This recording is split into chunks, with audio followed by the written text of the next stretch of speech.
Bonjour à toutes et à tous et bienvenue pour cette nouvelle vidéo qui sera une brève introduction à Windows Server en mode pay-as-you-go avec Azure Arc. Alors Azure Arc, ça fait longtemps que je n'en ai pas reparlé sur cette chaîne, mais il y a pas mal de vidéos qui sont disponibles et je vous encourage à aller les voir. Et l'offre, elle évolue dans le temps. Et avec Azure Arc, on parle souvent d'Azure Stack HCI.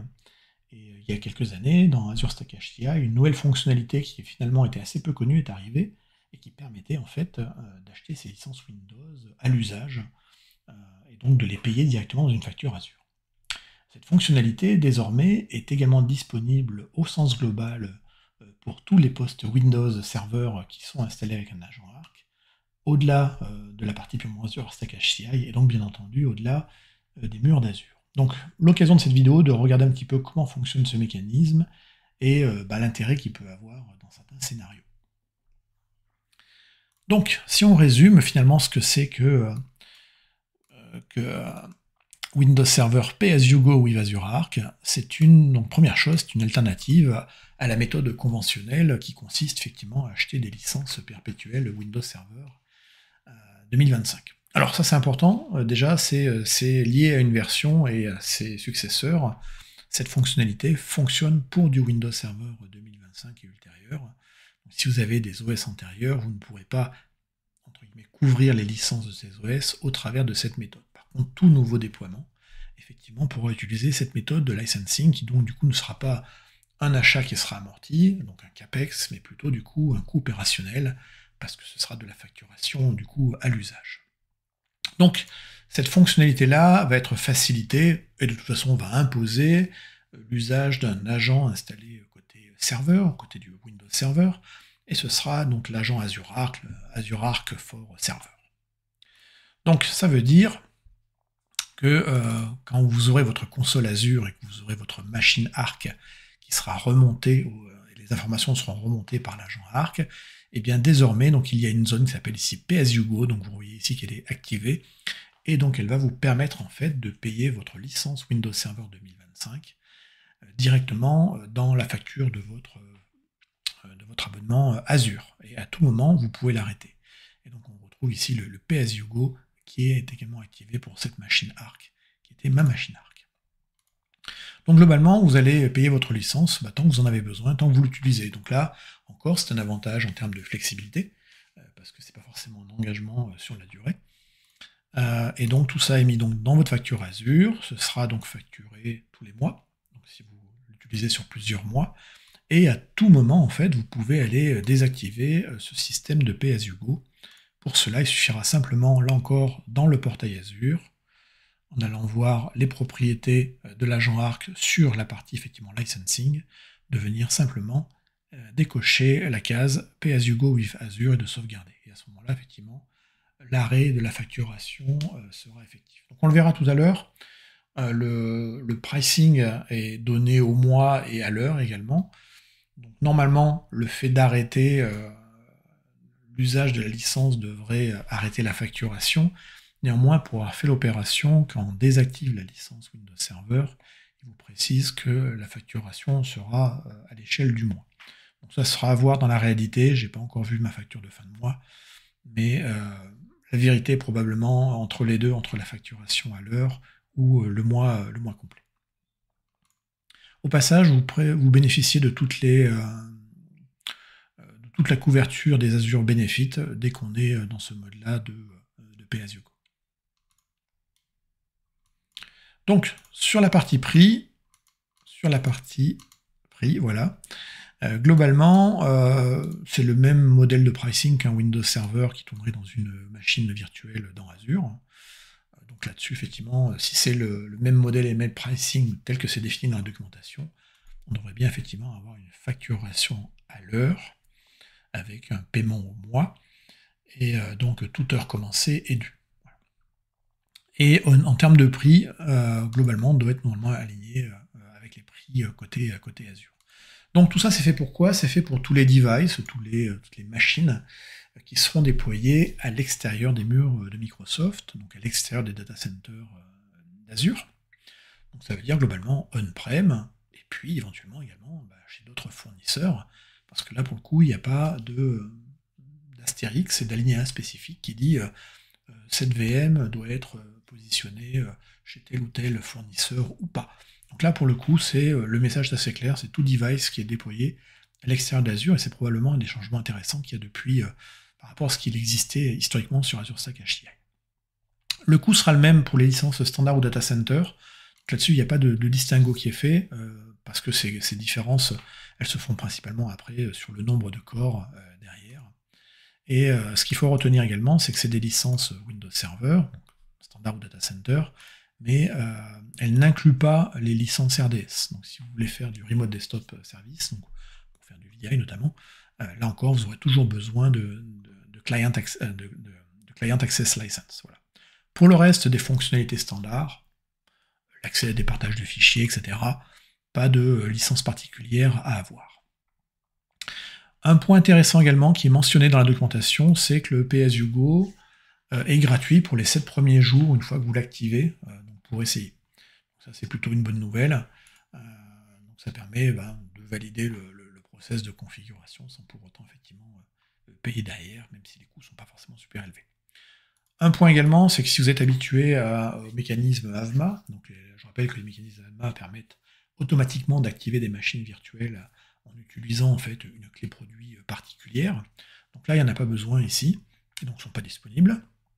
Et également, donc chaque machine virtuelle va nécessiter ses propres licences, quel que soit le serveur hôte derrière. Donc ça c'est intéressant, ça veut dire que on peut avoir des environnements Windows qui vont tourner par exemple sur du Nutanix, par exemple sur du Nutanix qui serait chez un autre fournisseur de cloud, et derrière en fait on va licencier, effectivement on va payer les licences pour les machines virtuelles qui tournent et non pas pour l'hôte de virtualisation.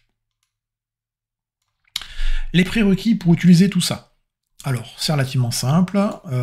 Premier prérequis, il va falloir avoir un système d'exploitation qui est de type Windows Server 2025 ou Data Center. Les mécanismes de licence ne s'appliquent pas sur les anciennes licences. C'est également un bon moyen de se moderniser également et de prendre les dernières versions de Windows.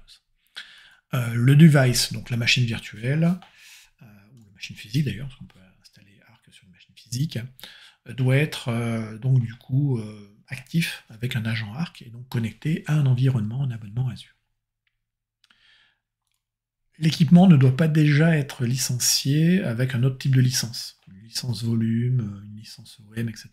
Ça c'est important, parce qu'effectivement on va activer en fait le Windows et donc pas avoir de conflit entre les deux.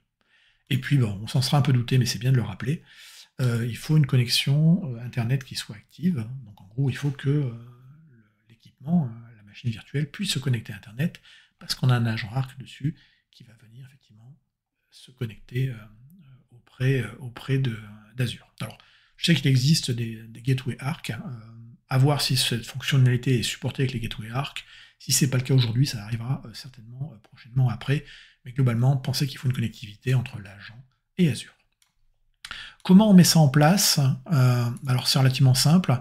Déjà, quand on va faire le processus d'installation de Windows Server 2025, eh bien, donc il vous faut déjà du coup un média, un ISO qui soit une version retail de 2025 et non pas une trial et non pas une volume également. C'est que on peut avoir des ISO qui sont légèrement différentes.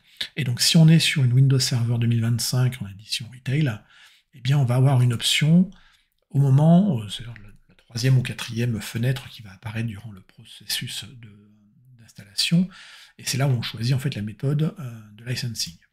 Et donc c'est là où généralement on met la clé produit. Donc si on est sur une version retail, on aura en nouveauté entre guillemets dans cette interface, effectivement l'option PSUGO. Donc normalement quand on est sur une version retail, on ne peut pas continuer l'assistant d'installation tant qu'on n'a pas mis une clé produit, ce qui est différent d'un trial ou d'une version volume où on peut mettre la clé produit ultérieurement et l'activer. Donc sur cette version retail, du coup, on a désormais l'option PSUGO, et donc vous allez coucher cette option, du coup il vous permettra de continuer l'assistant de configuration, et une fois qu'on aura fait ça, en post-installation, et bien effectivement, c'est là où on viendra installer et activer l'agent Arc, et quand l'agent Arc sera activé, donc et associé à un abonnement Azure, à ce moment-là, par l'interface graphique, eh bien, on aura accès à cette option au niveau de Windows License qui dira le serveur actuellement n'a pas de licence valide, il a néanmoins été installé, Vous pouvez l'enregistrer soit en mettant une clé produit, soit en utilisant l'option Pay as you go. Et là, effectivement, c'est cette fameuse option qui nous intéresse ici. Une fois qu'on aura sélectionné cette option, le process va se faire de manière automatique. Il va connecter au travers de l'agent ARC, on va dire les serveurs d'enregistrement de Microsoft, et donc la licence d'activation, voilà, je cherchais le nom, et donc la licence se retrouvera donc activée. Donc on a bien besoin de l'agent ARC, et donc à ce moment-là, effectivement, on aura le pay-as-you-go qui sera activé, et qui permettra également de faire la métrologie sur l'usage du serveur.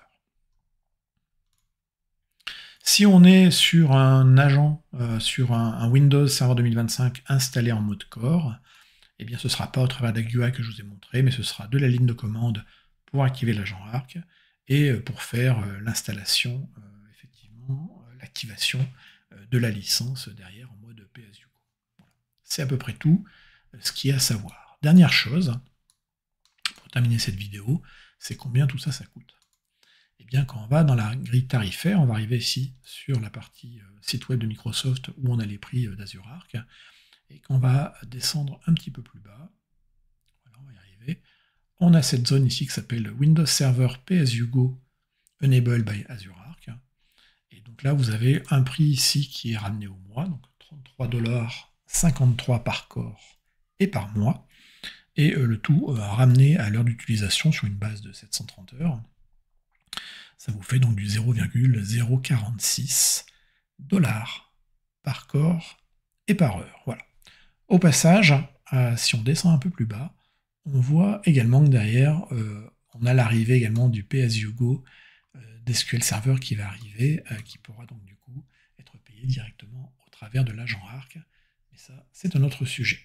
Donc retenez effectivement que l'agent Azure Arc permet désormais également de payer ses licences en mode pay-as-you-go directement dans la facture d'Azure de Windows Server 2025. 2025 et pas les versions avant. Que la fonction donc, doit passer par l'agent ARC, la facture apparaîtra dans la facture d'Azure, et vous avez la flexibilité de le désactiver à tout moment. Dernière chose, vous avez ici toutes les informations, comment le configurer, et effectivement, comme je vous disais tout à l'heure, vous pouvez utiliser le pay-as-you-go de manière gratuite pendant les 7 premiers jours, afin de faire effectivement une évaluation de l'ensemble. Eh bien, cette vidéo est maintenant terminée. Vous voyez que c'était finalement assez court, mais la fonction est assez simple par elle-même. Je vous remercie d'avoir suivi cette vidéo, et à bientôt.